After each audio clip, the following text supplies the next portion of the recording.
And I think the best way to look at the patella height is actually when the patient is seated and you're chatting to them. But we can do that here, and I do it as part of my exam, have the knee flexed to 90 degrees and look where the patella is. So the normal patella looks at you, coming down the line of the femur. And if you think of the patella as a face, it's just looking straight ahead. A patella that's sitting high is up here and is looking up at the ceiling when you've got the patient on the examination couch. So that would be patella alta, and Michael's got a normal patella, so it's sort of looking in the line of the long axis of his femur. And we'll come back to that. I've got some nice illustrations of that when we're chatting later on. When I'm not sure, I have a feel of the inferior pole of the patella and also the top of the tibial tuberosity to give me an idea of the length of the patella tendon. Sometimes the patella is sitting low, patella infera or patella baja, and that's particularly relevant in people who've got patellofemoral pain because we know the kneecap is being loaded throughout the whole range of flexion. But that would generally be after previous surgery. It would be rare for them to come in with patella baja right from the start. So apprehension, patella height, and while we've got the patient in this position, we can look at the patellofemoral angle or the so-called Q angle, and you can do that in different degrees of flexion. To be honest, I think it's a very, very low return examination finding.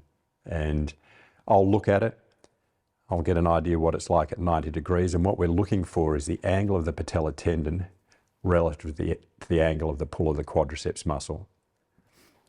So we're looking for an angle across there. And typically tested in about 30 degrees. To make that easier, you can just put the foot over the edge of the examination couch, support it with your thigh, and then just have a look. So that patella tendon is coming straight down, it's not going out this way. But as I say, I think it's a very low return finding because you can alter the position of the tibial tubercle. If you look here, it's a bit hard to demonstrate it, but I can just move that, if you focus on there, move the tibial tubercle just by internally and externally rotating the foot. So something that is that variable is not going to be very reliable. There, particularly like with the non-surgical stuff and we see as physios, it can be difficult at times to distinguish between patellofemoral issues and patella tendon. Do you, like in a clinical examination, palpate through the patella tendon? Do you, like if you are looking at the patella tendon, how will you assess that clinically? Yeah.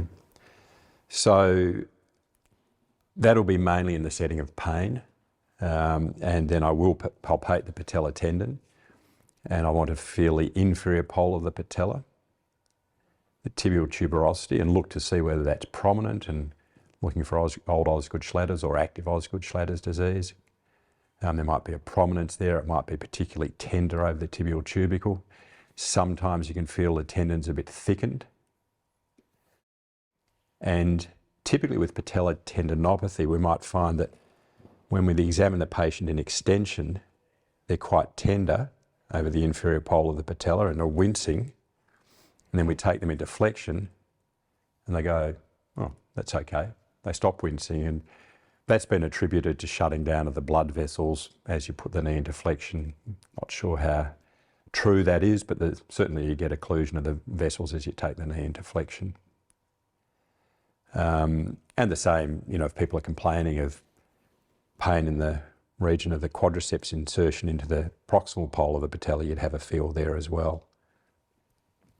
Just while you're on those poles, particularly in the adolescent paediatric kind of population, if you're looking at some of those growth plate things again, how much importance will you place on palpation findings of the poles, particularly for something like Osgood-Schlatter's or Sinding-Lahar? Yeah. Well, I think if they're tender, it's important. If they're not tender, you sort of almost have got rid of the diagnosis. So tenderness is important. But you need to assess the whole patient, and always good to go to the other knee just to make sure that it isn't a generalised sort of hypersensitivity and anxious patient. And as I've said, patients who are carrying extra fat, adipose tissue, not allowed to say fat anymore, but it is, that can be tender, just the fat itself. I don't know why, but fatty tissue is tender, particularly when it's over a bony prominence. So looking at patellar mobility, we're going to move it both laterally and medially and try to get some kind of assessment of how far it's moving. Described in quadrants, so breaking it up into 4 quadrants, but I think if you're accurate enough to do it in thirds, you're doing well. But here's a patella that I can take from the neutral position and move laterally by less than a third, but I can move it laterally. In someone with patellar instability, typically it would go further. You might get even half the width of the patella.